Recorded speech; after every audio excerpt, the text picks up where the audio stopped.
So, like, where to start in terms of the bad news about the Rams offense from Sunday? The highly paid Jared Goff, just 13 of 24, just 78 yards. Numbers that would get the quarterback of a high school JV team benched. Malil Cooper Kupp, Robert Woods, Brandon Cooks, those three combined for just 7 catches for 35 yards. Woods was held without a catch for the first time since week 9 of 2015. And with Todd Gurley injured, Malcolm Brown and Darrell Henderson combined for just 88 total yards. It was bad. It was really bad. And to be honest, the Rams' offense has looked off for weeks. Whoa. Slow down there, Barry. Look, everyone is saying the Rams are a bunch of bums. I get that. But who are you to critique Sean McVay? Yeah, sure, the game has passed him by, but you were less qualified to be an NFL head coach than you ought to be a hair model. Actually, Strawman, and you shouldn't really make hair jokes, my friend, but I want you to know I've actually met Sean McVay. That's right. I shook his hand. He knows my name. I was McVay adjacent for quite a couple of minutes there. For all those reasons, I'm actually 100% qualified to be an NFL coach in 2019. Touche there, Barry. I stand corrected. I wish you luck coaching the Falcons or the Cowboys. All right, well, thank you, Strawman. Look, so with all this bad news on the Rams, and there's so much of it, it's almost pushing me off the screen here, my advice is to obviously not panic. Listen, pretty much everyone on the Rams, outside of my Little Cooper Kupp, not performing as you hoped they would on draft day. But it's going to get better because take a look at their upcoming schedule, okay?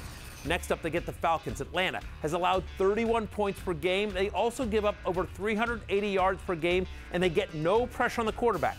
With the fewest sacks per game this season, Goff obviously better when he's not under pressure. Then after Atlanta comes the Cincinnati Bengals. Cincy allows the second most yards per game, including an NFL worst 185 rushing yards per game. Oh, and then the Rams get their bye to get things figured out even more. Yes, Brandon Cooks is an ongoing concern, no question. He's dropped to more of a flex play for me going forward. But thanks to that upcoming schedule, my Little Cooper Kupp remains a top 10 fantasy wide receiver. Robert Woods, still a top 20-ish guy. And whether it's Todd Gurley or Malcolm Brown, I'm playing whoever's starting against Atlanta on Sunday. Jared Goff remains a streaming option. Heck, I'm even still bullish on Gerald Everett, who did have 5 targets on Sunday. Look, it's not a lot of great options out there at tight end. I am definitely confident there are better days ahead for this Rams offense. All season long, we've said that if you have a Chiefs offensive player, from any running back named Williams to random pass catchers named after tubed potato chips, they got to be in your lineup. And as of this moment, let's call it, thank you, Daniel, let's call it, I don't know, Tuesday, October 5th. Hard to know exactly when you're streaming this. That is no longer the case. Over the last 2 weeks, the Chiefs' 3 running backs, LaShawn McCoy, Damian Williams, Darrell Williams, have just 27 combined touches. And against the Texans, none of them had more than 10. Because of these limited touches, through 6 weeks, the KC running backs have produced just 6 games this year of double-digit fantasy points. In an ideal world, you're not playing any of Kansas City's running backs going forward until we see some consistency. However, in the actual world, that we live in, the world with injuries and bye weeks and Daniel, you probably still have to throw them in your lineup.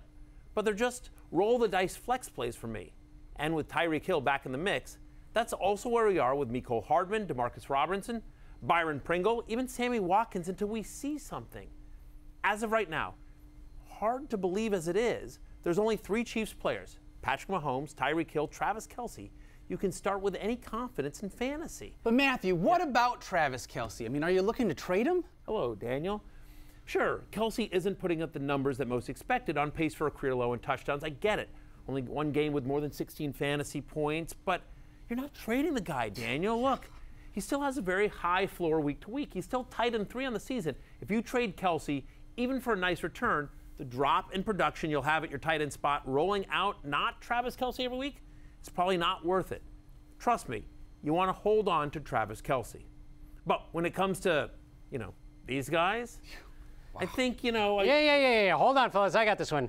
I wonder where this is going. I think where defense wins championships, huh? But that's or maybe De Niro's in the new Joker movie. Wait, whoa. Sorry. Are you bums attempting to roast me? It's just that you can be a little obvious with your whole drop the bums bit. We've seen it a lot. You have to run this, man. Fine. He really sounds like you, though. So what were you going to say, straw man? Well, I was going to say that you... Hey, look over there. It's a dumb stat about fake football. Whoa! So Distracted the bums.